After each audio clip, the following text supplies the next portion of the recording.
안녕하십니까. 저는 서울대학교 치과병원 원스톱 협진센터 피부과에서 근무하는 이정태 교수입니다.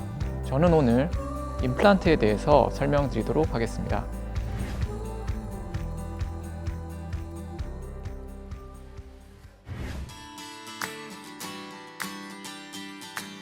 임플란트는 이제 우리가 쉽게 접할 수 있는 치과 치료 중에 하나입니다.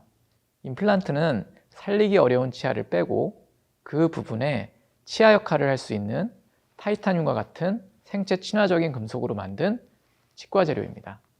저는 임플란트를 새로 집을 짓는 것과 비유를 많이 합니다. 물론 우리의 잇몸은 일반적인 땅에 비해서 훨씬 더 복잡합니다. 간단한 원리에 대한 이해를 돕고자 비유를 한 것이기 때문에 이 점에 대해서 양해를 부탁드리겠습니다. 우리가 예전에 살던 집이 정이 많이 가고 편할 수 있습니다. 치아 역시 자신의 치아가 가장 좋습니다. 하지만 정든 집이 안전의 위험이 갈 정도로 낡았으면 철거를 하고 새로 짓는 것이 정답일 겁니다. 이와 같이 집을 튼튼하게 짓기 위해서라면 단단한 안반에 튼튼한 기둥을 이와 같이 심고 여기에 집을 지어야 하겠죠. 임플란트도 마찬가지입니다. 잇몸뼈에 나사 모양의 임플란트를 심고 그 위에 치아 모양의 보철물을 이와 같이 올립니다. 만일 잇몸뼈가 단단하지 않거나 부족한 경우에는 임플란트를 심기 전이나 심으면서 잇몸뼈 이식술을 함께 하기도 합니다.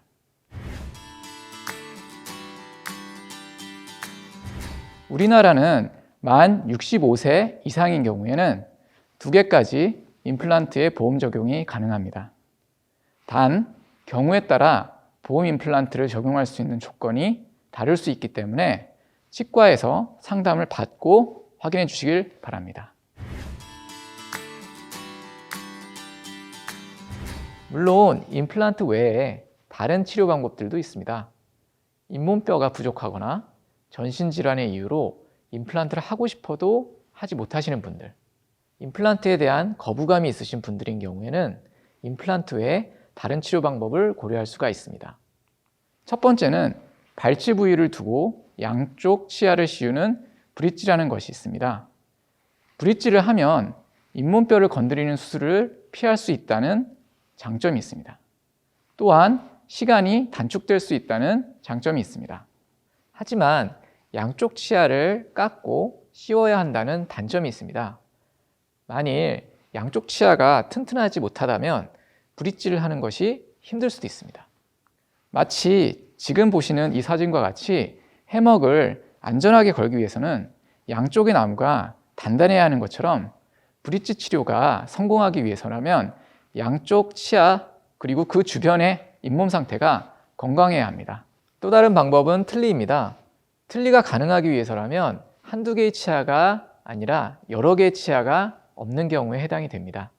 틀니의 장점은 잇몸뼈에 대한 수술을 피할 수가 있고 임플란트에 비해서 치료의 시간이 단축될 수가 있습니다. 단점으로는 임플란트보다 씹는 힘이나 유지력이 약하다는 것입니다. 제가 꼭 말씀드리고 싶은 것은 임플란트도 고장이 난다는 것입니다. 우리 집이 오래되면 낡고 고장이 나듯이 임플란트와 주변의 잇몸뼈도 안 좋아질 수가 있습니다. 임플란트도 자연치와 같이 식립을 한 이후에 지속적으로 뼈가 녹을 수가 있습니다.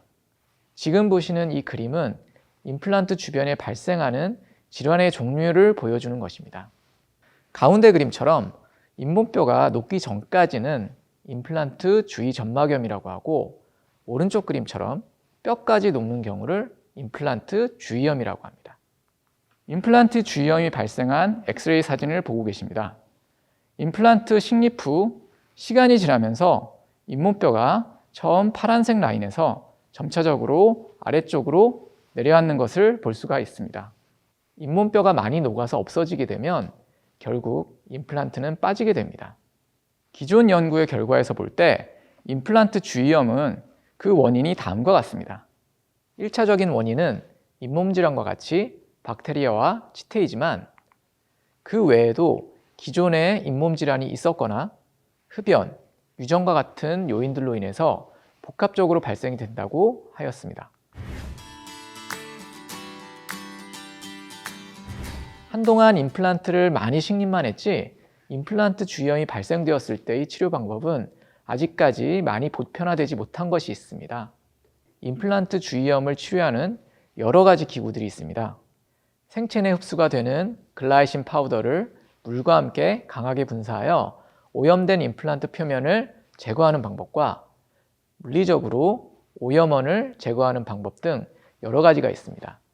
치료를 하기 전과 후를 보여줍니다. 치료를 하면 임플란트 주위염 부위에서의 발생되었던 출혈이나 통증은 감소가 됩니다. 하지만 잇몸병과 같이 임플란트 주위염은 치료를 한다고 해서 그 부위가 완치가 되는 것은 아닙니다.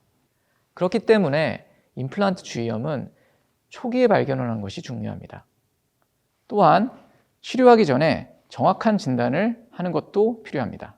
왜냐하면 잇몸뼈가 없어진 형태에 따라서 그 치료 방법이 달라질 수 있기 때문입니다.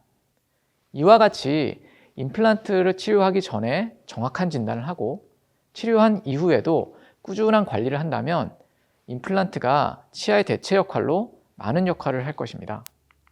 중요한 것은 정기적인 치과 방문을 통한 치아 및 잇몸의 관리뿐만 아니라 건강 역시 잘 관리하셔야 됩니다. 잇몸병과 임플란트 주위염은 우리 몸의 다른 전신질환과 밀접한 관계가 있습니다.